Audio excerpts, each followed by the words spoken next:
In the battles and rapid marches, we somehow did not notice that autumn had already fully entered its rights. It got noticeably colder. The days became shorter and the nights longer. More often leaden clouds covered the horizon, and tedious, annoying rain drizzled. High in the sky, frightened, apparently by the roar of airplanes, squawking, flew flocks of cranes. At the end of September, the regiment's units approached the Dnieper and took up firing positions south of the village of Prokhorovka. On the same day it became known that our infantry managed to capture a bridgehead north of Kanev. By the unceasing rumble of battle we could assume that it was quite hot there. Our preparations for the crossing began. We all understood perfectly well that forcing such a huge water obstacle as the Dnieper is a difficult task. Therefore we prepared for its solution well in advance. Party meetings were held in the units. It was also held at our battery. Speeches of the participants were imbued with the desire to do everything in their power to honourably perform the task of the command. Our calculation by that time was, if I may say so in the veterans, all its numbers already had some combat experience. Maybe that's why the command entrusted us to be the first from the battery to cross to the right bank of the Dnieper. In the afternoon we checked the gun, personal weapons, shells, raft. We filled our duffel bags with ammunition, hand grenades, took dry rations for 2 days. We also prepared straps and ropes. Even at daylight we lay down to rest. Weary with the cares of the day, I also almost immediately fell asleep. "It's time, Nosov," the platoon commander gently touched my shoulder. It was as if the sleep had gone away. I looked around. Nearby, at the bottom of the trench, closely pressed against each other, were sleeping soldiers of the calculation. I got up from the straw that served as a bed. It was cool and damp. The night was dark, as if by order. A light rain was falling. "Wake up the guys," Junior Lieutenant Miniev said tiredly. It was felt that he had not slept a wink yet. The numbers of the calculation began to rise, to dismantle weapons, duffel bags. Alexei Bezobotnov was the first to get out of the trench, yawned sweetly and laughed quietly. "I didn't let you sleep through it, Sergeant. A good thing was coming up. I saw my wife." "Now Hitlerites will marry you," Nikolai Batyukov joked grimly, a newcomer fighter who arrived with the last replenishment. "You're wrong." Alexei Ivanovich didn't take his hint seriously. Now the fascists have no time for weddings. Ours are on the other bank. But the platoon commander strictly looked at Batyukov, shook his head reproachfully and softly commanded, "Follow me." We followed a narrow path that crossed a small grove. We stopped on the bank of the river in a thick willow tree. Here we were met by Lieutenant F.P. Shatilov. The rain stopped. It was heard how the waves with heavy ringing were beating against the shore edge and then rolled back with noise. Suddenly a mine rustled. A bright flash of bursting brought out of the darkness a sandbank and several rafts on which the soldiers were already loading the guns. Then another and another. The explosions rattled one after another for about 5 minutes. Fortunately, everything went safely. After the mortar fire had stopped, the battery commander questioned me about the order of operations. Our task was as follows: to cross the Dnieper, to take a firing position in the infantry fighting order and help them to hold the bridgehead. When the lieutenant was sure that everything was clear to me, he explained one last time. "The scouts on the other bank will meet you near Talberg's dacha." "What dacha? Why Talberg's dacha? And why a lonely, dilapidated house on the steep bank of the Dnieper, which I had noticed in the daytime, was called so, I could not find out either then or later. There was simply no time for clarification. The battery commander said goodbye to us. He shook each soldier's hand and wished him good luck in combat. The last to arrive was the driver Detyarov. He stayed on the left bank. Pyotr Grigorievich shook my hand for a long time, said something incoherent, encouraging. But at last we took our places. The rowers took up the oars. The raft, swaying on the waves, slowly sailed towards the unknown. The homemade oars creaked quietly. The water murmured softly and soothingly between the logs. But my heart was still uneasy. We had hardly reached the middle of the river when we came under artillery fire. I can't say for sure whether the fascists noticed us or opened fire accidentally, just for insurance. But in any case we made trouble. We broke several rafts. Logs and planks floated on the water. Fountains of explosions were frequent and not far from our raft. Suddenly it rumbled very close to us. Splinters shrieked. Tight wave toppled me, threw Bondarenko and another rower into the water. Sevastianov was not confused, threw them the end of the rope. Bondarenko was pulled out with difficulty. The rower, unfortunately, could not be saved. He went down with a stone. The bastards christened him, spitting out water, cursed our shell man. He almost drowned. On such a river it's easy, said Batyukov. If you dive in, you're dead. At last the bursts were silent. We had to hurry. At my command the gunners came to the aid of the rowers. They swam faster, diving from one wave to another. The loose logs rubbed against each other, creaking menacingly. They picked up a fighter from one of the broken rafts. They let everyone go to the bottom, he said, barely out of breath. I was the only one left of our crew. Overcoming the swift current of the river, the soldiers rowed as hard as they could. The shore appeared unexpectedly. At first the logs rustled on the sand, then a steep 5-sawn cliff loomed over us. We had to go downstream. At a relatively gentle place we moored. The crew quickly rolled the gun ashore, unloaded ammunition from the raft. Two with Batyukov went along the water's edge, illuminating themselves with a flashlight.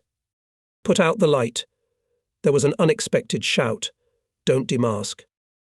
Countrymen, show me the way, I asked the stranger hidden by darkness. Artillery, or what? A figure with an automatic rifle grew in front of us. That's right. Batyukov replied. Then everything is right. The petty officer ordered us to meet the artilleryman, said the machine gunner, and suddenly asked, could you lend me some tobacco for a twist, brothers? It's the second day without smoke. My ears are swollen. Nikolai reached into his pocket, took out a voluminous pouch and poured it out. So you want the road? With the same fighter we walked along the shore for another 200 meters. We stopped at a ravine. Here we clarified where to go. We ran back to the gun. The numbers piled up and rolled the cannon forward. The wet sand rustled under the wheels. Soon everyone was soaked. We had to throw off overcoats, cotton coats, helmets. We reached a ravine. We began to climb uphill. In the middle of the steep hill we were finally exhausted. What to do, Sergeant? Sevastianov looked at me. We can hardly overcome such a steep hill by our own forces. Maybe we should call the infantry for help. Batyukov suggested. Where will you find them now? After all, it's pitch black, Bez Zabotnov objected. Besides, she, my dear, has enough to do of her own. But I sent Nikolai Batyukov for help. We waited for a long time. It had already lightened up considerably. The road, bushes, and a steep bank began to be seen ahead. Are we stuck, gunners? Good-naturedly asked, approaching, a bearded brute with the epaulets of a petty officer. He went around the gun, quickly arranged the men who had come with him. Soon, by common efforts, the gun was rolled ashore. The infantryman helped us to carry the ammunition. Thanks, guys, I thanked the helpers. You can rely on the infantry, answered the petty officer for all of us. We won't let you down. And now you owe me a debt, Sergeant.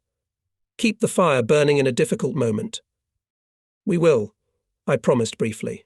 We were alone again.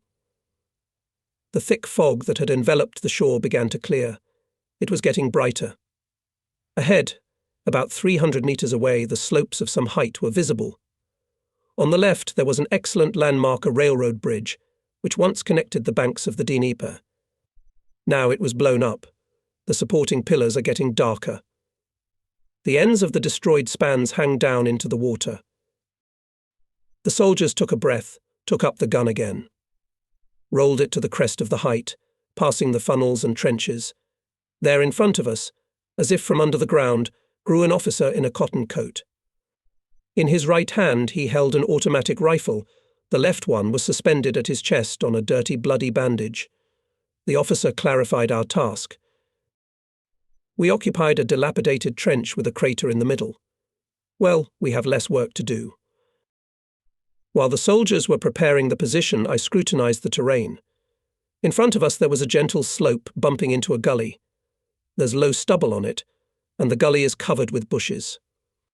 Further on, there's a slope. On its crest, a small grove. Along the edge are enemy trenches. The distance is no more than a kilometre. On the left, in the gully, the village. Between the huts, gardens. Especially a lot of them on the southern edge of the village. And the mass of craters, darkening among the reddish stubble, was also conspicuous. We were in a hurry to finish the trench, but still we did not have time. Behind the grove rumbled.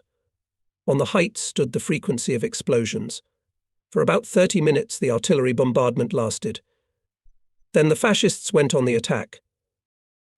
Until late evening we with infantry repulsed the fierce onslaught of the enemy, and when finally his attack stopped, the commander who met us in the morning came to us.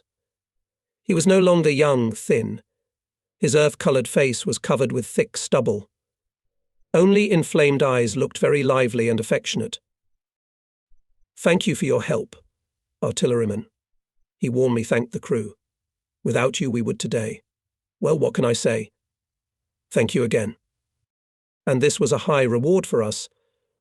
In the middle of the next night, the rest of the battery crews crossed to the bridgehead. I reported to Lieutenant Shatelov about the events of the day. He began to question me meticulously about the nature of the terrain, about where our front line was, from what directions and in what numbers the enemy attacked us, how people behaved in battle, who of them distinguished themselves. Having listened to my answers, the commander apparently was satisfied. He lay down on the berm, looked long and carefully into the darkness of the night, occasionally illuminated by dead pale flashes of rockets. Soon Junior Lieutenants Maniev and Yudin, Sergeants Rodionov, Simakov and Trukhanov gathered in our trench. Shatelov gave a combat order.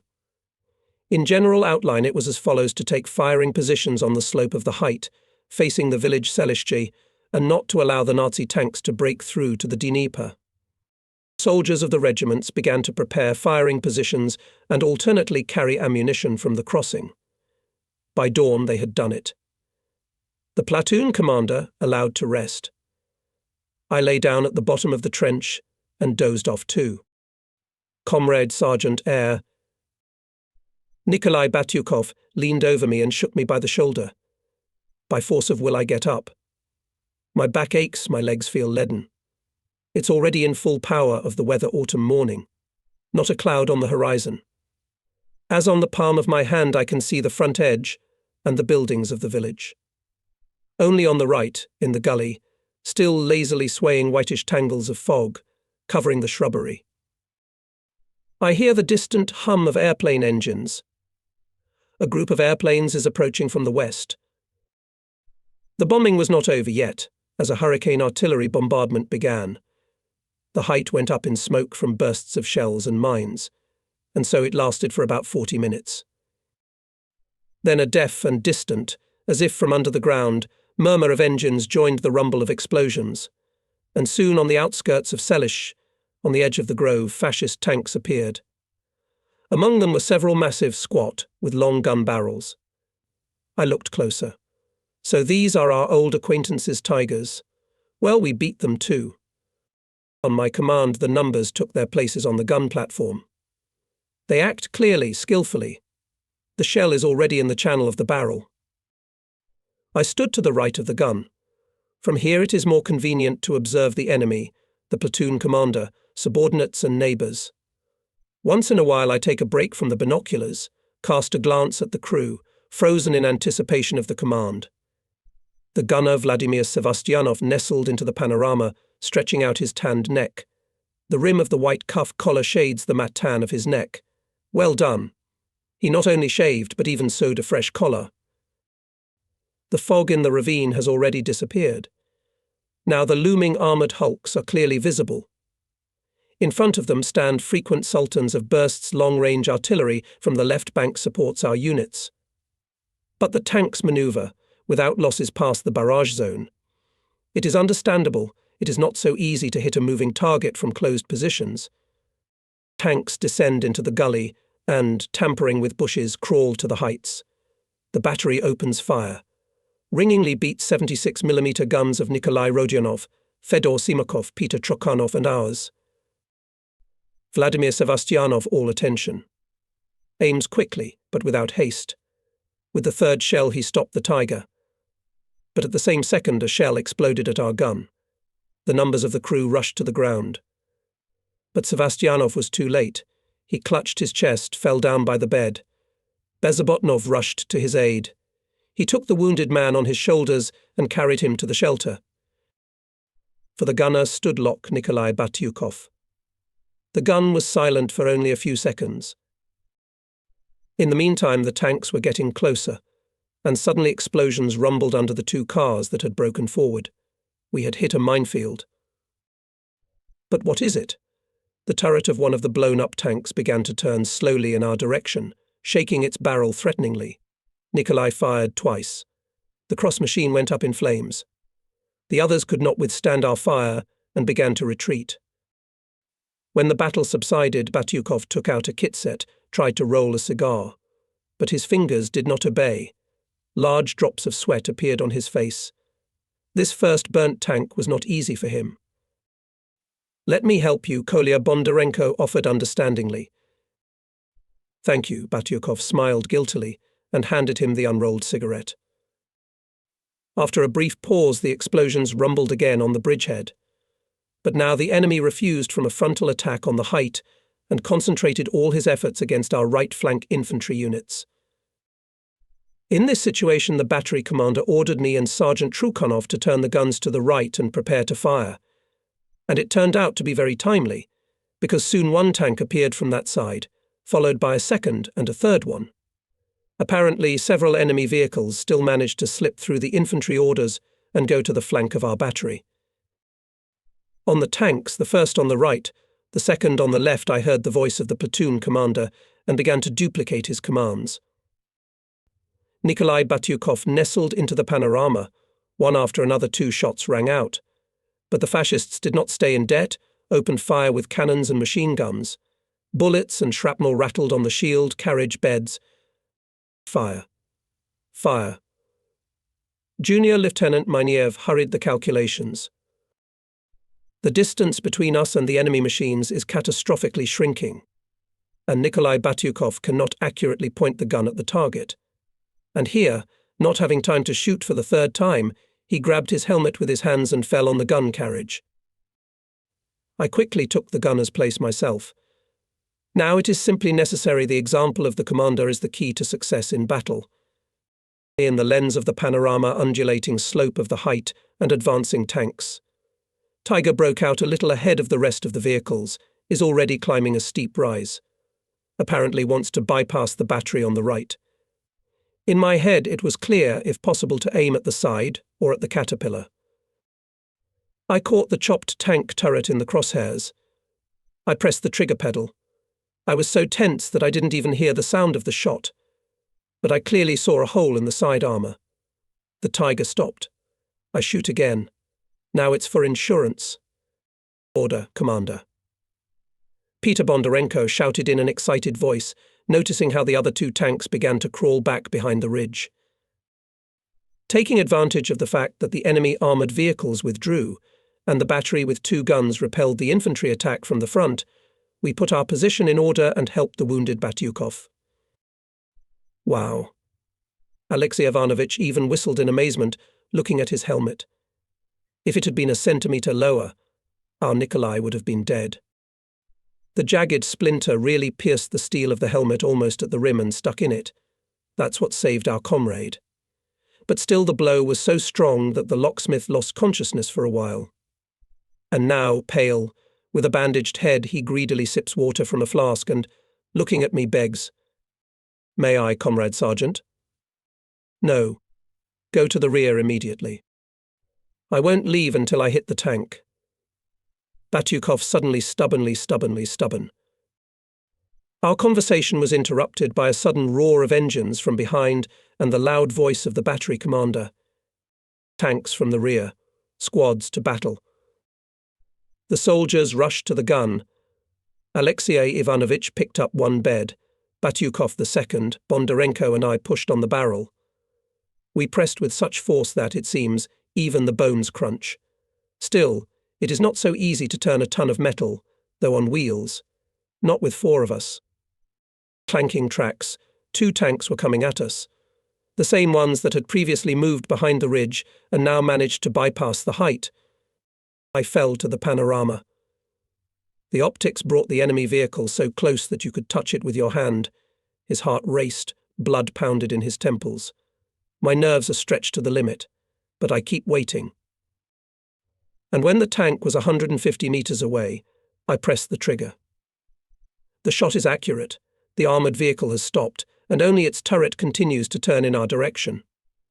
The impression is as if the tank, like a huge beast, blinded and now the trunk of the gun sniffing where his opponent. But I'm not waiting. Another shell pierces the armor. Flames erupt over the stern. The second tank, shooting back, begins to withdraw, trying to cover himself with the armor of his burning fellow. But here, the calculation of Senior Sergeant Fyodor Simakov differs. With the first shot, he stops this machine too. When we repulsed one more, already the third attack of the fascists, the dim autumn sun passed over noon. Its dim rays illuminated.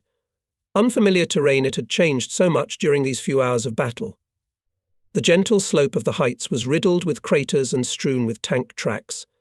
Above the gully hangs thick brown smoke from the burning buildings of Selishch. Through its murky shroud, several tanks we hit, and the bushes torn by explosions are vaguely visible. We began to tidy up our firing position. And at that time Lieutenant Shatilov came to us in the course of the message. "Nosov, we have a chance to distinguish ourselves. You will be ambushed," he said with emphasized vigor, and ordered us to follow him.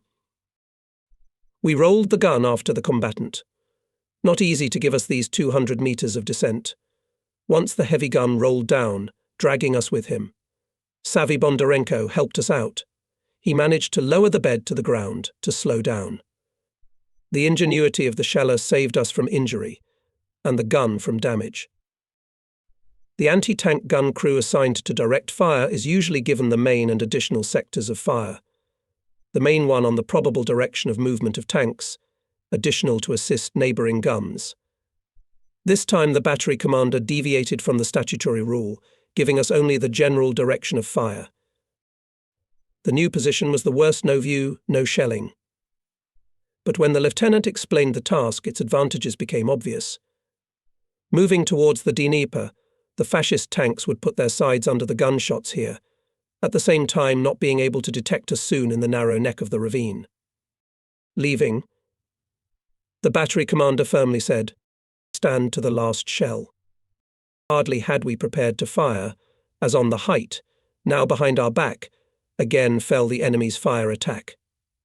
From the ravine we could not see what was being done in the front line, and the unknown in battle is always tiresome, stirring up nerves to the limit. I noticed the numbers of the calculation look at each other, nervous. Leaving Bondarenko behind, I get out on the slope.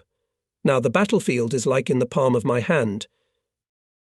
Nazi tanks and infantry advancing from Selishche approached our front line, began to push the rifle units. I saw an armoured car crawling on the trench, began to turn around, levelling the ground. Another one hit an anti-tank gun and crushed it together with its crew. The death of people shocked. I had no more strength to watch. I went back to the squad, once again redistributed the duties. Alexei Ivanovich was appointed as a lock, Peter Bondarenko as a loader, and the wounded Nikolai Batyukov as a sheller. Fierce firing, shouts and rumble of tank engines were approaching with every minute. Suddenly 15 of our infantrymen rolled down into the ravine. Noticing us, they rejoiced. Cannon fighters. Well, with you, brothers, we won't be lost. We lay down on the slopes of the heights and began to hastily dig in. And we felt happier. We have cover now. Tanks appeared unexpectedly. First, a thickened inflatable brake appeared from behind the cliff, then a gun barrel, and finally the whole steel giant crawled out. A ledge to the right of it was followed by a second and a third. They crawled along the valley, as flat as a table, giving us the sides. The position for shooting was the best, and one does not often find such a position in battle. I took careful aim and fired. The head tank stopped and went up in flames. 2 more shots and the second car caught fire. Our sudden fire made a stunning impression on the enemy. Coming behind the tanks slowed down, then stopped altogether. One of them, obviously still detected our gun, began to turn the turret. Flames burst from the barrel of its gun. A shell exploded behind us, the second one almost beside us. A blinding flash of explosion hit our eyes. A shell, Kolya. Bondarenko shouted behind me. I looked back. Batyukov was lying face down on the shell box. Pyotr Grigorievich rushed to him, turned him over, asked him something, then took a shell himself, loaded the gun. Another shot. The tanks moved away. When the murmur of their engines departed, I clearly heard the pounding of my own heart. Alexei Ivanovich was already busy dressing his wounded arm. Nikolai braced himself, only occasionally moaned quietly, biting his parched lips, but he refused to leave his comrades in arms again. The fascists, of course, did not leave us alone. They decided to destroy at any cost the gun that hindered the advance of their tanks. To the ravine moved a thick chain of their machine gunners. The infantrymen, positioned on the slopes, opened fire. The enemy soldiers lay down. But then short runs began to move forward again. The situation became more complicated. "Can we move back, Comrade Sergeant?" Uncertainly turned to me Bondarenko. "Did you hear the order of the battery commander?" I answered with a question to a question, and immediately ordered take the defence, prepare grenades. The numbers of the regiment quickly laid down together with the infantrymen, prepared for battle. Suddenly bullets whistled from the rear. There appeared another group of enemy soldiers. "Bypassed," shouted Bondarenko, and began hastily firing a machine gun. Of all the regimental commanders, with whom I was brought together by the front fate, especially remembered Major N. I. Ortinsky, slightly above average height, trim, with an intelligent, strong-willed face, Nikolai Ignatievich made a pleasant impression on people from the first meeting. Experienced, tactically competent commander, he was able to grasp all the twists and turns of the battle and at the right moment to influence its outcome by personal example. That day, being at his observation point, Major Ortinsky, as always, carefully watched the battle, and when he realized that the right flank batteries are threatened, he decided on the most extreme measure. Gathering the commanders and soldiers of the headquarters, he led them into the attack. With every minute, the ring of enemy machine gunners around the ravine was closing tighter and tighter. We had already prepared for a decisive fight, but it didn't come to hand combat. Suddenly the fascists began to retreat, then ran. From the crest of the height, with a shout of hurrah, our comrades in arms were approaching us. He helped us out. Joyfully smearing sweat or tears on his dirty face, Bondarenko moaned. "Forward, Nosov," ordered the regiment commander, having appeared near our position. Together with his comrades who came to our aid, the regiment rolled the gun out of the ravine and opened fire on the retreating fascists. By joint efforts of rifle units and artillerymen, the enemy was thrown back. Not a step back. "Passing from gun to gun," said meanwhile Nikolai Ignatievich. "We are now guardsmen, and the guards, as you know, never retreat." This was the first news that by the order of the Supreme Commander-in-Chief on September 29th, 1943, our brigade for courage and heroism in battles was named the 7th Guards Brigade. The regiment accordingly became the 321st Guards Regiment. Still a soul of a man is our commander. Looking after the major, expressed the general opinion of Alexei Ivanovich. Yes, for such a... Everyone perfectly understood what he wanted to say. Indeed, for his regimental commander we could go, as they say, in fire and water. That's why we rejoiced when later we learned that Major Nikolai Ignatievich Ortinsky was awarded the high title of Hero of the Soviet Union for forcing the Dnieper. We somehow did not notice that the short autumn day had already burned out.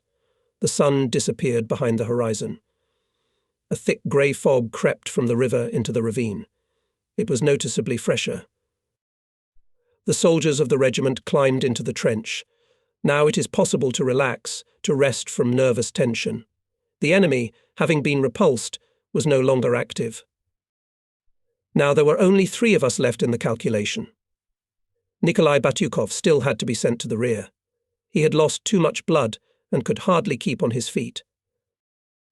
Alexei Ivanovich leaned his back against the wall of the trench, closed his eyes. On his dusty face, even more clearly visible thick mesh of wrinkles and bitter folds in the corners of his mouth. I feel bad too. Tired. But here came Lieutenant Shatilov, congratulated on the successful fulfillment of the combat task and announced a commendation. The kind word of the battery commander cheered us up, seemed even to infuse us with new strength. The mood improved. The night came. One more front day passed in fire. I did not know then that the regiment command presented all the soldiers of my calculation to high governmental awards and me to the title of Hero of the Soviet Union, and that the scanty lines of the award sheet already summarized the results of our 3-month combat activity: 12 tanks, 2 destroyed bunkers and 6 dugouts, 2 destroyed guns and 8 machine guns. We exterminated up to 2 companies of enemy infantry. I open my eyes. From a narrow, deep slit I can see a piece of sky covered with clouds. A tedious autumn rain is falling. Having thrown off the cloak tent, which I used to cover myself with, I hardly get out of the cramped pile of sleeping soldiers. The uncomfortable lying down makes my back tingle, my legs tremble. Trying to stretch and warm up at least a little, I jumped, sat down several times. Then he went up to the gun emplacement. Observer Bezobotnov turned his cap and pulled it over his ears. He turned back at my footsteps, reported, "Everything's quiet, Commander. Only the weather is bad. In such weather, Hitlerites, as a rule, do not fight. Leaving on positions of duty machine gunners and observers, they also hide in shelters. Obviously, this is what was taken into account by our command, who planned in the first half of October offensive to expand the bridgehead. The night before, the battery commander gave us a combat order. From it became known that the rifle units in the morning go on the offensive and take possession of the village Selishchi. During the artillery preparation, our calculation is involved in direct fire, and during the offensive accompanies the infantry. During the night near the front line, we equipped a firing position, rolled the gun into the shelter. We placed ourselves in the crevices. Based on the experience gained at the Kursk Bulge, we dug 2 of them at once to the right and left of the gun platform. Meanwhile, the rain stopped. It became noticeably brighter, and at that time the first salvo rumbled behind the Dnieper. The artillery preparation began. Howling shells flew over us, raising a continuous wall of fire and smoke in the enemy's defense. With every minute the fire grew.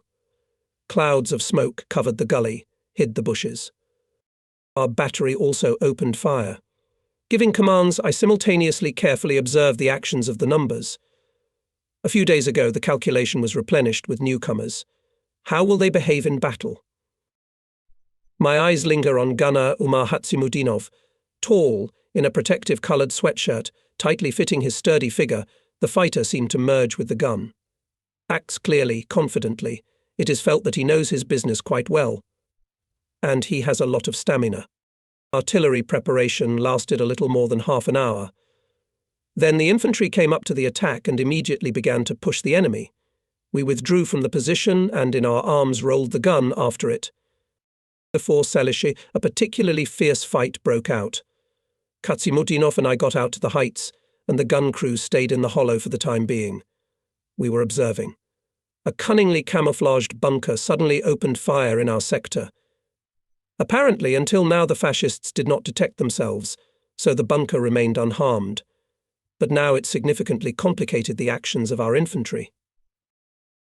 At my command, the men of the regiment quickly rolled out the gun on direct aiming and opened fire. Especially confidently acted Ivan Mikhailenko. Tall, black-haired, about 25 years old, he, like Katsimutinov, is characterized by calmness and coolness. The enemy's firing point is suppressed. The other guns of the battery are also firing accurately. Our infantry has already broken into the village. Recaptures house after house. It's time for us. We got to the western edge of the village. We took up a firing position in the garden. In front, about a kilometre from us, lay down in front of the heights of rifle units. The fascists had already managed to come to their senses. They put up stubborn resistance. On the bridgehead, day-by-day fighting is becoming more and more fierce. Then our units go on the offensive, seeking to seize the now populated Bobritsa. Then the enemy is trying to push us into the Dnieper. Reflecting enemy counterattacks, we do not leave our positions for days. This slushy night was also spent at the gun. We got wet, tired. At dawn, the platoon commander allowed us to have some rest in the dugout. I stayed at the position with Katsimutinov. I don't remember how long I slept, only woke up from the rumble of bursts and a loud command. Squads to the guns. I jumped out of the dugout first. It was already quite light. Jumping over puddles, I ran to the firing position. Behind me, breathing heavily, hurried the rest of the crew. The platoon commander and gunner were already firing at the tanks advancing from the forest. The battery commander appeared, ordered something to Junior Lieutenant Miniev. He, briefly answering "there is," jumped out of the trench and ran to the right flank. At this time the enemy began artillery fire. In the garden began to tear shells. Fragments crushed the trunks of trees, chopped branches. One of the bursts rumbled almost nearby. The earth fell from the walls of the gap. Another blow. There was a rattle of metal. The platoon leader was killed, shouted someone. Katsimutinov, Bondarepko, and I quickly got out of the gap. Under the bursting shells we crawled to the platoon commander. He was lying on the edge of the funnel. Blood was oozing from his temple. The soldiers on a trench coat dragged the junior lieutenant to the shelter, and I rushed to the firing position. Our gun was completely disfigured, the shield was bent, the anti-recoil device was broken, and the wheel was torn off. The battery commander caught me inspecting the gun. "Where is Miniev?" I'm silent. The death of the platoon commander, whom we all loved very much, so depressingly affected me that at the first minute even did not find what to answer. Shatilov and himself guessed everything. Rolled on his cheekbones tight jowls, but immediately pulled himself together, ordered, "Nosov, gather the men, follow me." On the mossy ground they climbed out to the heights. They lay down. The lieutenant personally set each horseless batteryman a task. It was reduced to one thing to become for a while an infantry cover for the surviving guns. The battle was rumbling on the right and growing with every minute. We hurried to adapt to the defence of the slopes of the height, but did not have time. Again began a fire attack of the enemy, and after the bursts of shells and mines the enemy infantry came to the height. And here our comrade Alexei Bezobotnov showed iron stamina and amazing fortitude. Acting as a machine gunner, he and his assistant let the fascists almost close and turned them into flight with accurate bursts. Hitlerites rained dozens of shells and mines on his position.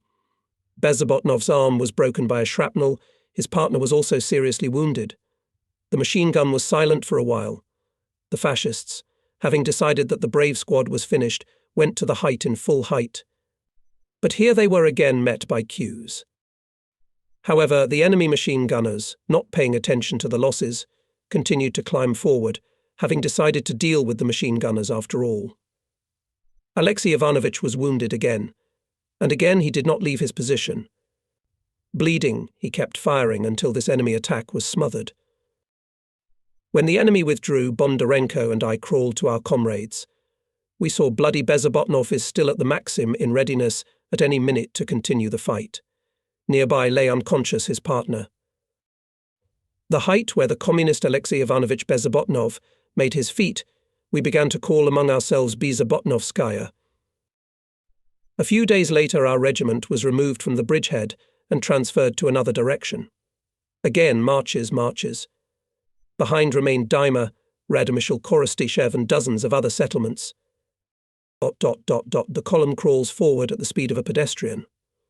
Every now and then the cars get stuck in the impenetrable mud. They have to be constantly pushed. It's difficult for everyone. But it's especially hard on the drivers. Take at least our Decisive. Having clutched the steering wheel with strained hands, he spins it almost every second. Heavy sweat runs down his gaunt face. There is no time even to wipe it off. All his attention is on the road. If it weren't for the war, he says tiredly, I wouldn't have agreed to go on such a trip for any money. It's not a road, but a punishment. After the war, one will give up the wheel and go to build a highway. I wanted to say something else, but didn't have time. The tractor, like a boat on the waves, dived into another pothole. The engine howled, the wheels began to spin idly, splashing muddy sludge. Where did you go? Rebuked. Coming up to us, our new platoon Lieutenant Tarabrin. Clever boy. Everyone goes straight ahead, but you have to go into the pit. Decisive kept silent. Jumped out of the cabin. He opened the hood, started picking at the stalled engine.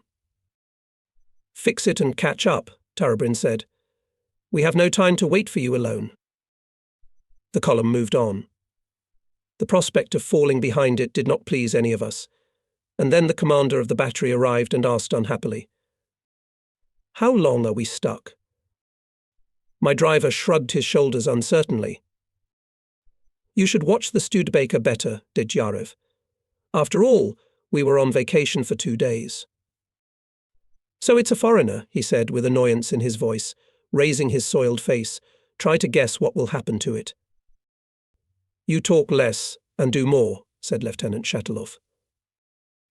The battery commander was frowning, thinking about something. His concern was understandable. By the end of the day we should be already in Yoltsovka, and here was approaching evening, and the village is still at least 50 kilometers away. That's what, Sergeant, he turned to me. Hurry up and fix the car and catch up. You'll find us in Yoltsovka. We'll stand there until morning. He left. We were left alone in the open field. Decisive continued to pick at the engine without results. Yes, it turns out that we have stalled thoroughly, Mikhailenko said. Apparently this foreign thing is not adapted for our roads. It's a bit flimsy, Bondarenko supported it. It should only run on the highway. In the distance we heard the heavy noise of engines. With every minute it was growing, getting closer. Tanks, Sergeant, shouted the driver. Now I could see our 30 checkers coming a little away from us. I rushed forward, shouted. The head car stopped.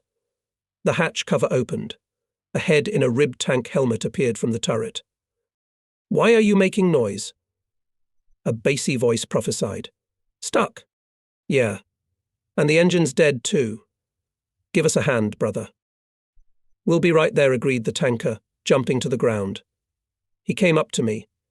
Only I'm not a brother, Sergeant, but a lieutenant colonel. I apologized. Meanwhile, the 30-quarter turned around. The soldiers of the calculation immediately attached a rope to it. The tank, roaring engine, easily pulled out of the puddle our tractor and dragged behind him. And one more luck, Decisive managed to start the car on the move. A few kilometers later, the tank column stopped at a fork in the road. Lieutenant Colonel called me. From the height of the turret hummed. To me straight ahead. You, Sergeant, where to? I answered. We unhooked the cable. The tanks passed by, giving us the acrid smell of burnt diesel fuel. We reached the village by midnight. At the outskirts of the village we caught up with our column. Despite the hour, women, old men and children were crowding around the cars. There were lively conversations.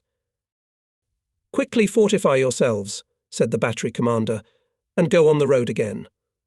The situation had changed. But only we took the kettles, as we heard a command to get ready to move. We were hungry again, complained Mishchenko, climbing into the truck. And at that time the battery cook ran up to us and said in a displeased voice, Sit down, and I have to carry thermoses for you. Here, take these. The battery commander ordered to feed you personally. Don't be angry, Father will give you the first tank we hit, joked Bondarenko. You can't make cutlets out of your tanks, replied the cook. Besides, I have enough iron of my own. The green light of a hand flashlight flashed from the lead vehicle. It was the signal to start moving. Bondarenko, the loader, now took the place of the exhausted driver behind the wheel of the tractor. Of course, he was not a great driver, but he drove quite well. And now the road was more decent, it was paved with rubble. And still it is good that in our calculation every number knows how to drive a car. In the middle of the night we were awakened by a sudden burst of firing and a loud command. Squads to battle. The soldiers instantly got out of the gap and rushed to the gun. I try to understand the situation. Dozens of missiles furrow the sky. In their greenish light in the distance blackens the edge of the forest. From there, machine guns and automatic rifles are beating. You can hear the heavy roar of tank engines. The day before, late December evening, the battery at full speed skipped a small village and drove to its outskirts. Further on the road winded along a slope descending to the river. On a rickety bridge we crossed it and climbed to a height. Here we took the defence. And now, right by the tanks, Sergeant. Katsimudinov reports. I stare in the direction he indicated until my eyes hurt. I don't see tanks. I only notice how in the night darkness their guns' shots sparkle with short lightning flashes. On the flashes of shots point. Lieutenant Tarabrin breathes hotly above my ear. Artillery firing at night is difficult, and especially on moving targets. Besides, the present composition of my calculation has no experience in this business at all. That's why Katsimudinov is now taking a long, very long time with aiming.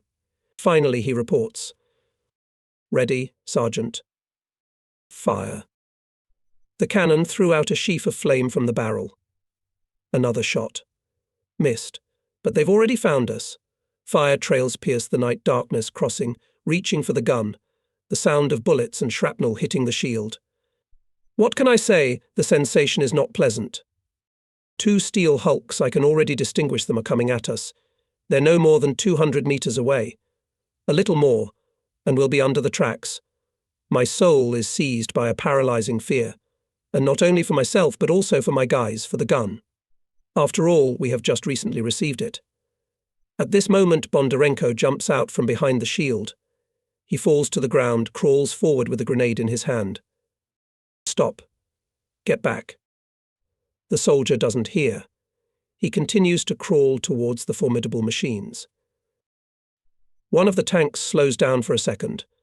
Flames spurted from the muzzle of its cannon, and at the same moment a terrible blow hit the corner of the shield, bent it like a piece of paper into a tube. Sparks spattered. Fortunately, no one was hit. Just a ringing in the ears. Joy. A Nazi tank suddenly burst into flames. Apparently one of the neighbours still managed to put a shell into its side. The same fate befell the second vehicle. In the meantime, the battle was becoming more and more fierce. The rumble of tanks, firing from guns and machine guns, shouts are heard on the right and on the left. Comrade Lieutenant, a liaison ran up to Tarabrin. The battery commander ordered to change the position, to move behind the river.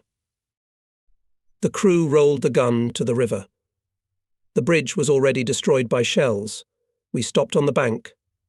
In the glare of bursts in front of the glittering ice, and further in the middle, darkening water, climbing into the cold font is not particularly pleasant. I think for a minute what to do. "Why are you standing up?" shouts the platoon commander, appearing nearby. Having received no answer, he repeats, "What are you waiting for, Nosov?" "There's a river." "I see it's a river. Let's go." The squad takes up the gun again and rolls it into the river. The ice cracks threateningly, and now we're knee-deep in water. Tensing our strength, we try to overcome the river faster, but in the middle the right wheel gets into a sinkhole, and the cannon falls sideways. Soldiers with difficulty hold it. Now and then rockets are flying over the bank, mines are bursting deafly, bullets are whistling, driving us. Faster, faster. Tarabrin commands in a hoarse voice and also piles on the cannon. But it was as if it had grown to the bottom. Suddenly the moon appeared, illuminated the opposite shore. Several cars are slowly descending down the slope towards us. Among them there are frequent ruptures, but tractors stubbornly go to the water. It turns out that the battery sergeant Babitsky helped us out. As soon as he heard the shooting, on his own initiative led the vehicles to our firing positions. The soldiers quickly fixed the cable, and the tractor moved smoothly. "Let's go, my dear," Bondarenko wheezed, clenching his teeth. "Now we won't be lost." At last we got on dry land. Wet, dirty. Immediately we turned the gun and opened firing. January 1944 was snowy and blizzardy. But despite the difficulties created in these conditions, our troops continued to advance successfully.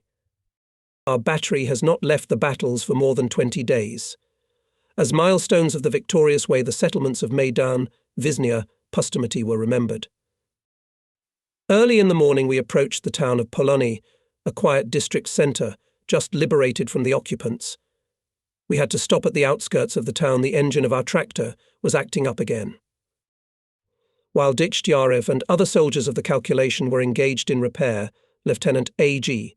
Tarabrin offered me to go with him to the elevator, in all probability a grandiose construction, as it was even listed on the topographic map. We went down a narrow street. Everywhere we could see traces of destruction, ruins of buildings, ashes, craters, broken glass crunched underfoot. We came to the river that divides the village in two. The bridge is destroyed. The crossing is equipped directly on the ice. "What kind of river is this?" I asked the platoon leader. "Smotrich," he said. "From here to Shipivka is no more than 30 kilometers. There lived and worked Nikolai Ostrovsky." We all know that the platoon commander knows literature quite well. In his spare time he can talk for hours about writers, about the books written by them. And in special honor with him Nikolai Ostrovsky, the author of the immortal novel How the Steel Was Tempered. Afanasy Grigorievich reads whole pages from this work. Unfortunately, we did not manage to admire the elevator. Instead of it, we saw piles of ruins, among which wheat bunches were still smouldering. In addition to this failure, on the way back we were bombed. And although there were no more militarily important objects in the city, the Nazi pilots bombed the surviving residential quarters with stupid recklessness for a long time.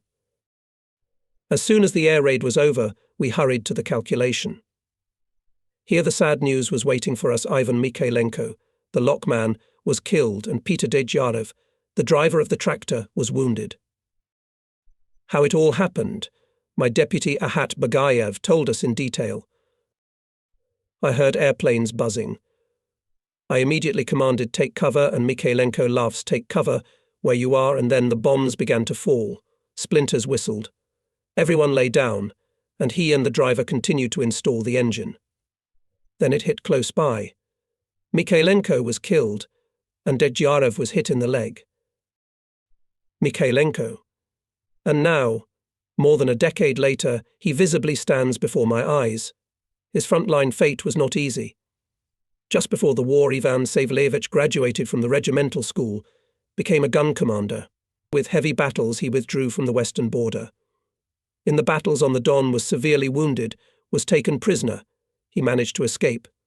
In one of the farms he, exhausted and half frozen, was sheltered by a family of patriots. He was cured. He started to make his way to the front. He was captured again. This time he was taken to the Gestapo. I prepared for death.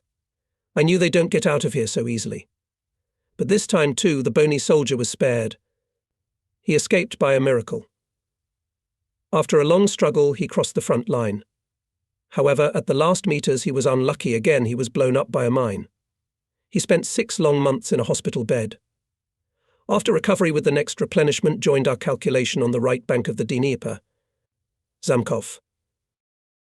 As a former gun commander, Ivan Savleyevich was many times stronger than me, both in theoretical knowledge and experience. But he never showed his superiority, and only sometimes politely and tactfully corrected me. And I was grateful to him for that. But now he was gone. A heavy loss. Peter Decisive was sent to the hospital by a hitchhiker, and Ivan Savleyevich Mikhailenko was buried here in Polonoi. Heights. How many of them there were on our way. And how many more there will be? The snow is waist deep, and we're changing one line after another. Having adopted the experience of the neighbouring battery, we put the guns on draggers. It's a simple device, and it's much easier to move a ton of cargo. The battery deployed in the ravine. On the right took the position of Sergeant Nikolai Rodionov, on the left the 2nd platoon. Ahead heard gun and machine gun fire, silently bursting mines. On the nearest ridge, with a control group positioned Lieutenant Shatilov. Obviously from his observation post he noticed some important target. At the firing position sounded a command. On the infantry grenade, fragmentation fuse, Site 200. The gunner Ahat Bagayev, who replaced Katsimutinov, who had been wounded in the December battles, was working quietly but quickly. Here, turning his broad, somewhat cheekbone face to me, he reports. The first is ready. The battery fired a volley. Apparently the shells were exactly on target, because immediately came another command. 5 shells, rapid fire. Soon Lieutenant Shatilov ordered to roll out the guns on direct aiming. We got to the height. Ahead, about a kilometre away, we could see the village of Svinoi. From its outskirts, slowly, with a fight, our infantry withdraws. From the village, suddenly appear several fascist tanks.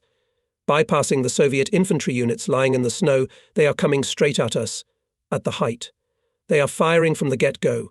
That's why it is ineffective shells burst with underflight or overflight. Do not shoot. The battery commander warns us. Let's get closer. As soon as the tanks came to a nearby hillside, we opened fire. Around the steel boxes danced bursts, but they continued to advance stubbornly. And still soon the nerves of Hitler's tankers gave up. One machine caught fire, another spun with a torn caterpillar. The rest could not stand it, withdrew, opened fire from the village. The shells now burst with greater accuracy, showering our positions with a hail of shrapnel. Suddenly Ahat Bagayev yelped and pressed himself against the shield of the gun, then sat down on the snow. Volodya Kuzarman quickly bandaged his wounded arm. Bagayev stood up to the sight again. To my order to go to the infirmary, Ahat firmly replied, "I'm a communist, Commander. Should I leave the battle?" Until the evening he continued to fulfill his duties, and only when the gunfire subsided he went to the rear. Supported by our fire, the rifle units resumed the offensive.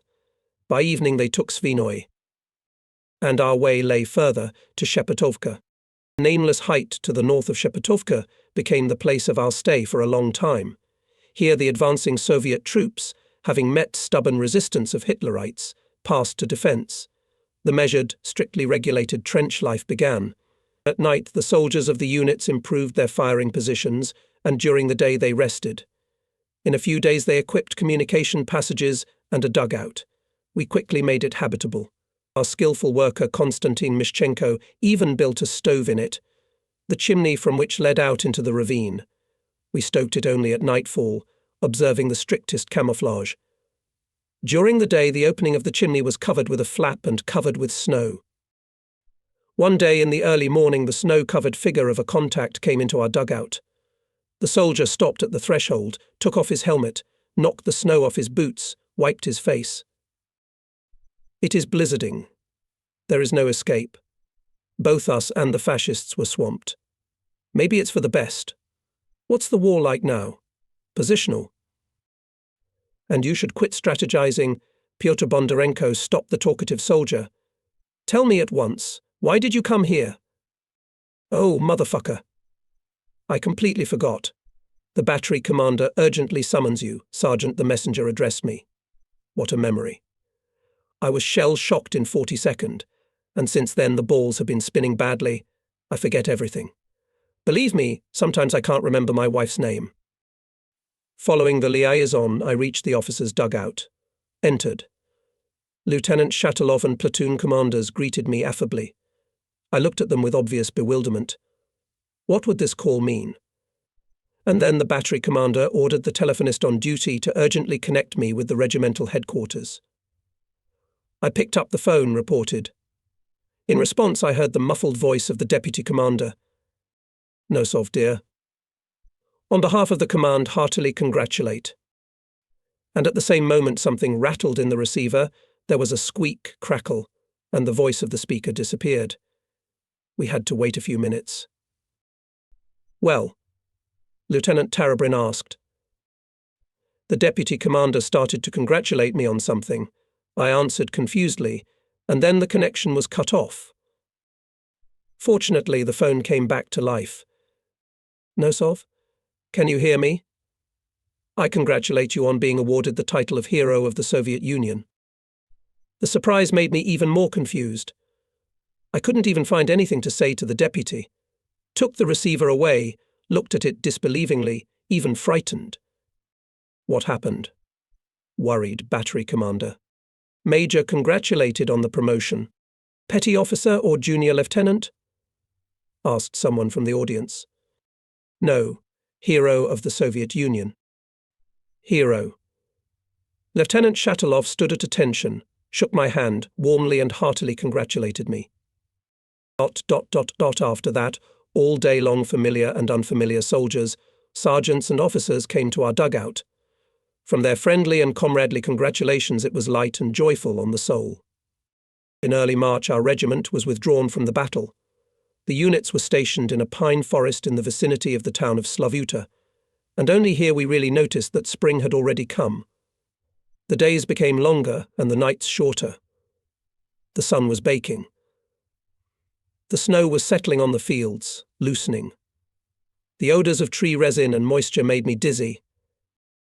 Soon there was a regimental party meeting. Communists discussed their tasks for the upcoming generalization of combat experience and improve the training of personnel. "The enemy is still strong," emphasized in his speech our new deputy commander of the regiment on the political part of Marj. Siplakov, so in order to finally defeat him, we need to tirelessly, every day, to improve the combat skill of artillerymen. And we studied. Much attention was paid, for example, to shooting at moving targets at night. The experience of the December battles of the past year urgently required it. In a word, for a month of training, we thoroughly replenished our knowledge and practical skills, had a good rest. April 1st, the battery met already on the march.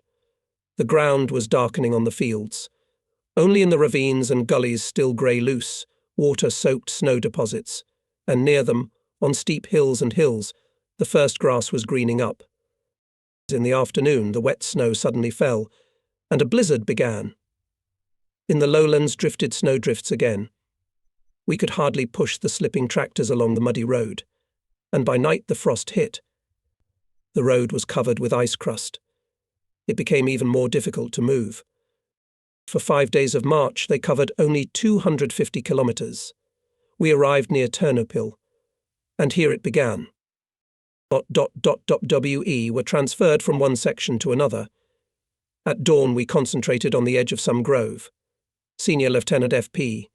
Shatilov pointed the gun commanders to a flat height with a small farm on top. They were to take firing positions. The crews rolled the guns to the height right on the plough. It was a hellish labour. Pudgy clods of mud were sticking to the boots and wheels. While we got out on the hill, we were completely exhausted. Our uniforms and even our cotton coats were wrung out. We stopped near the farm buildings next to the road. The commander of the battery indicated the places where the guns were placed. We started to entrench. The fog gradually cleared. The outlines of local objects became clearer and clearer.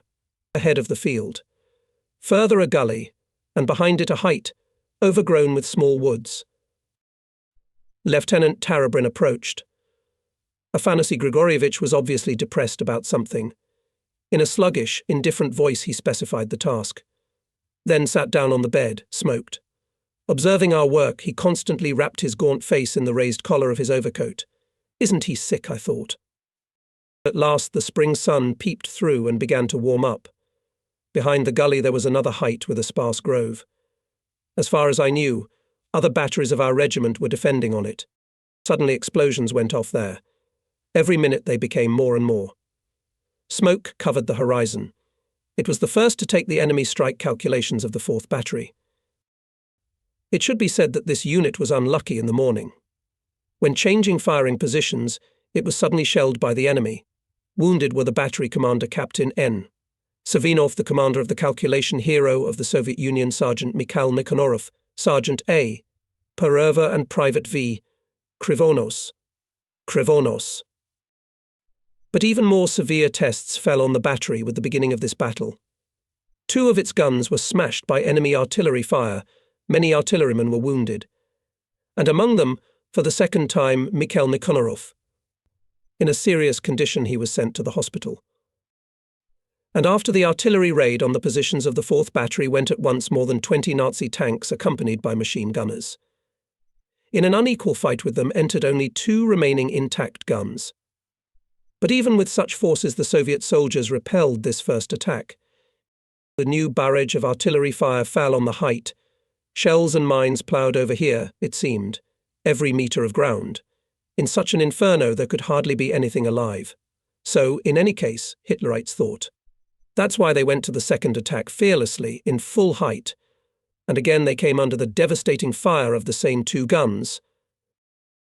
In this battle, the calculation of Sergeant Pasinkov showed boundless courage and firmness. Having ordered the other numbers to cut off the enemy infantry from the tanks with small arms, Pasinkov, only 2 with gunner Novikov, was firing from the gun. 5 armoured vehicles were coming at their position at once. Having waited until the first of them approached only 300 metres, the sergeant fired. 1 tank caught fire. The next shell knocked out the second vehicle. The accurate fire caused confusion in the ranks of the enemy. Hitlerites withdrew. But the unequal fight did not end there. After the next artillery attack on Pasinkov's calculation again went tanks, and again 2 of them were burned. However, the Soviet artillerymen also suffered losses. All the numbers, except for the sergeant and gunner, were out of action, and the explosion of a shell knocked off the wheel of the gun and damaged the panorama. The gun was silent for some time. And then the enemy tank moved on it at full speed. But it didn't make it. Pasinkov and Novikov by inhuman efforts managed to lift the gun, to put shell boxes under the carriage, and to make a shot. He was a sniper. Ahead on the height where the 4th Battery was fighting, the battle was still rumbling. And we, having thrown off overcoats and cotton coats, continued to hastily prepare gun emplacements and slots. From time to time I took a break from work and, having raised binoculars to my eyes, looked in the direction of the heights boiling in the ruptures. Soon I saw how, shooting back, small groups of our infantry began to retreat to the right and left of it. And from behind a distant hillock, Nazi tanks and machine gunners were moving to their rear. The enemy was about to cut off the Soviet infantry units' escape routes. Battery, on the fascist tanks, Senior Lieutenant F.P. Shatilov started to command. He, with the control group, was in the trench, just to the right and ahead of the firing position of our calculation. It flashed through my mind the senior lieutenant had deliberately chosen an observation post here, in full view of his subordinates, in a tank-prone direction. Here it is, the personal example of the commander in a difficult situation. Our volleys only temporarily delayed the advance of tanks with white crosses on their sides. But even this hiccup of the enemy was enough for the retreating infantrymen had time to cross the gully, then quickly entrench on a new line and stop the advance of the machine gunners. However, the respite did not last long. After furious artillery preparation, Hitlerites again went forward. Fascinated by the battle, neither we nor the battery commander did not find out in time that to the right of the height up to 10 fascist tanks with machine gunners broke through the infantry cover and are already flanking our positions. Tanks on the right. Lieutenant Tarabrin was the first to recognize the danger. My crew quickly turned the gun and opened fire. I did not notice where our first shell hit, but only the paratroopers from the lead vehicle, as if blown away by the wind. Well, that's a good start. What's that? Suddenly Sergeant Denisov's gun went silent. Did the guys die? That's where the platoon commander went. I can't see what's happening on the right. I can only hear tank engines roaring. The situation is getting more complicated by the minute. The enemy is already pushing our rifle units again, bypassing the height. At this moment, wounded Senior Lieutenant Shatilov appears at the position. He is supported by 2 soldiers. Nosov, he commands. Change your position behind the river. Call the tractor, I order Mishchenko. The loader signals our new driver, Sergei Medyansky. He takes the car out of hiding and at full speed rushes to us. And suddenly, before my eyes, the back of the truck burst into flames, and at the same moment the ammunition detonated. The explosion scattered boxes, boards. The mutilated Studebaker went up in flames. At my command, the numbers rolled the gun on their hands. Soon 2 soldiers from Sergeant Denisov's calculation caught up with us. They were carrying the body of the dead Lieutenant Tarabrin. From their hurried story, the picture of the last minutes of the life of this courageous officer emerged in general outline. ... When the platoon commander ran up to the silenced gun, from Denisov's calculation only 2 of them were alive. They were wounded, stunned and covered with earth. The lieutenant helped them to get out and immediately stood at the site, loaded the gun, fired. Then twice more. One of the enemy vehicles went up in flames, the others began to retreat. But then a mine exploded near the gun. A fragment pierced the platoon commander's chest. I don't know whether the inscription Lieutenant Tarabrina's height appeared on the headquarters map, but we, the soldiers and the battery commanders, from then on called it so. Once nameless, with a small hamlet on the top. But that will be later. In the meantime, we roll the gun to the river to take a new firing position on its opposite bank, as ordered by Shatilov. Together with us, the rifle units, which had been thinned out in the battle, are retreating. The fascists press, and suddenly their tanks begin to turn back in a hurry. What's the matter? We look around perplexed, and a burning joy fills our hearts. From the forest ahead of us, our powerful KVS come out and quickly turn in the battle line. So at the sight of whom the Hitlerites turned back. It was July, the middle of summer. There are weatherful, sultry days. Unploughed fields are lushly overgrown with weeds. Grass has grown up to the waist in the ravines. On our part of the front, there was a lull for the 3rd month. At first, the battery took up firing positions near Kodochkova. And now we've been taken here, deep in the defence. We're located on the edge of the forest. We're frankly bored without a real job. In the evenings, we talk about the situation at the fronts. Everyone is happy about our successes in Belorussia. There, the Soviet armies have already released Minsk. Brest came to the border of the Soviet Union. And how many kilometers to the border? Pestered Alexei Nikiforov from our new platoon commander. To Lvov, 50 kilometers, joked the one, and there 1 hour to go by Studebaker. In short, we are waiting for our time, and as it seems, it is not far off. At night there is a lively movement of troops. On the forest road to the front line are columns of infantry, artillery, and behind us rumbling engines, concentrate tanks. Everything began in the early morning of July 14th. First, the enemy defence was thoroughly worked by our heavy artillery. After her bomber aviation struck. Only after that the infantry and tanks moved forward. The fascists, dumbfounded by our powerful artillery and bombing strikes, at first gave no signs of life. But then their artillery started talking. At the edge of the grove where we were stationed, shells began to burst. The chilling whistle of the shells pressed us to the ground. Near the gun struck a deafening bang. Expecting an explosion, the soldiers were numb. But for some reason there was no explosion. Noticing the hiccup, the platoon commander ran up. I reported what was going on. He, warily looking at the round, tea-saucer-sized hole in the ground, ordered to roll the gun. It's not like sitting on a powder keg while firing. Blessed be our God. Sergeant Bondarenko barely got out of his naughty lips as we moved the gun to a safe place. I looked at my comrade and noticed on his temple a white strand of hair on his temple. It must have been terrifying seconds for Pyotr Grigorievich, being near the unexploded shell. For 2 hours we were firing intensively at the enemy. Memory has not kept the number of shells we fired, but I know one thing for sure: the paint on the barrel of the gun then turned red and shriveled. Soon we dismounted, and after the commander's car moved forward. Our tractor is again led by Pyotr Decisive, who just before the offensive returned from the hospital. We approach the front edge of the former enemy defences. Everywhere we can see traces of destruction, ruined trenches, dugouts. We met the first group of prisoners. They are wandering with a dumb expression on their faces.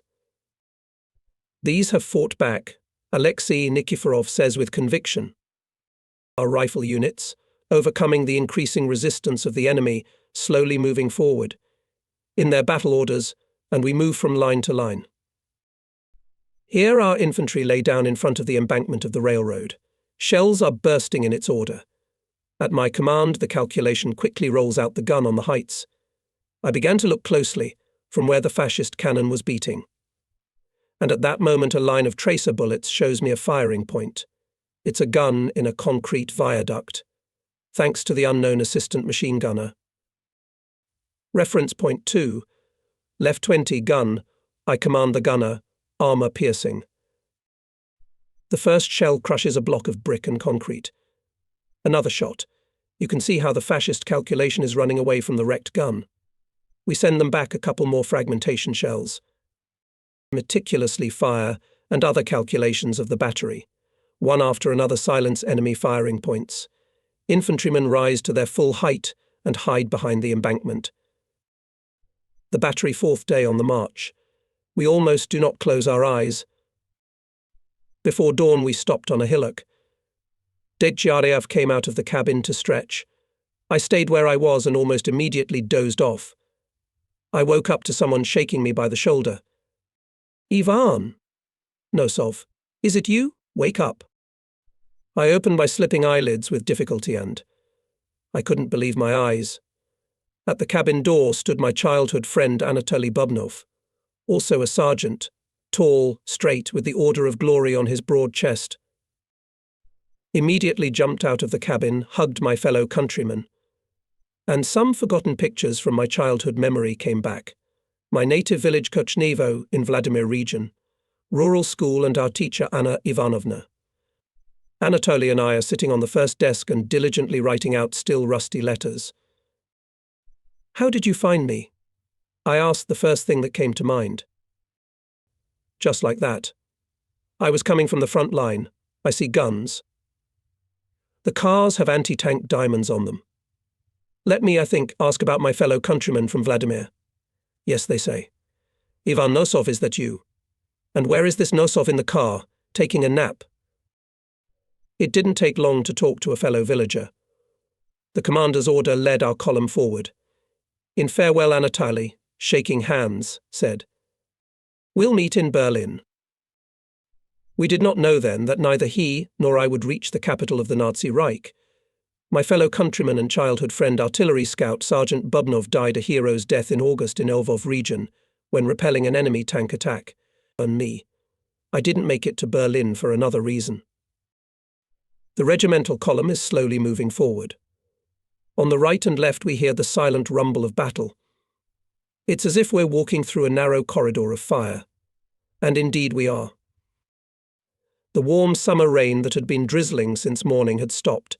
From behind thinning clouds the sun looked out, illuminated the hilly field and the nearby forest, into which the head of the column was drawn.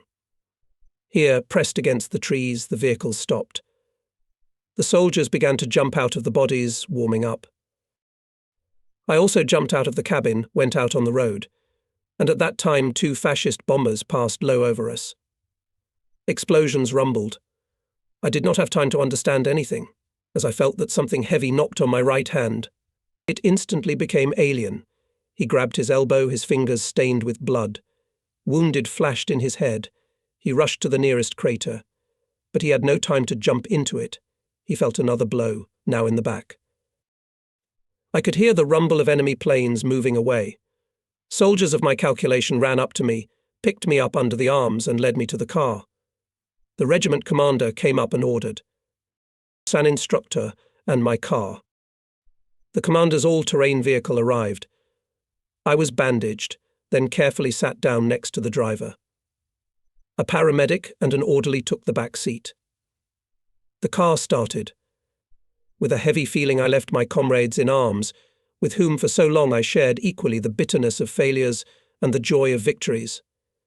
I wanted to believe that I would come back to them. I couldn't. Until late fall I was in the hospital, and when I was cured I asked to go to the front, to my unit. But the command decided otherwise. I was sent to a military school.